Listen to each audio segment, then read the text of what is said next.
Hello everyone, সবাই কেমন আছো? আশা করি ভালো আছো। তো আজকে নিয়ে চলে এসেছি নতুন একটা ভিডিও। তো এই ভিডিওটা ছিল একটা লটকন তৈরি করছিলাম। তো একটু একটু অন্যরকম লটকনটা, আমি আগেও করেছি লটকনটা, তবুও এটা একটু ডিজাইনটা আমি একটু চেঞ্জ করলাম। তো এই লটকনের প্রথমে জড়ি দিয়ে মাঝখানে দুটো ফুল করে নিয়েছিলাম। ফুলটা করে আর দড়িগুলো আমি আগে থেকেই করে রেখেছিলাম রেডি করে। আর চার আকৃতির মানে ওই 4x4 এরকম করে কেটে রেখেছি রেডি করে, অনেকগুলো কেটেছি কারণ অনেকগুলো ফুল রেডি করতে হবে তার জন্য।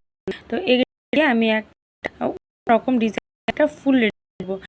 দেখো তোমরা আমি করে এই যে ফুলগুলো রেডি হয়ে গেছে প্রত্যেকটা ফুল। তো এই ফুলগুলো রেডি হওয়ার পরে এবার এই ফুলগুলোকে আমি জয়েন করব। তো ফুলগুলো আমি জয়েন করেছিলাম, মাঝখানে ছোট ছোট গোল্ডেন কালারের পুঁতি দিয়েছিলাম। তো এটা আমি পুরোটাই হাতে সেলাই করেছি। হাতে সেলাই করার পরে তারপরে ওই লটকনটা আর এই যে ফুল আগেটা করে রেখেছিলাম ওইটার সঙ্গে নিচটা জয়েন করে দিলাম।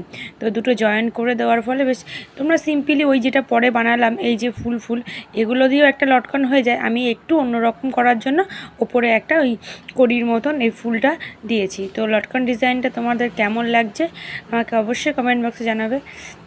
Tata, bye bye.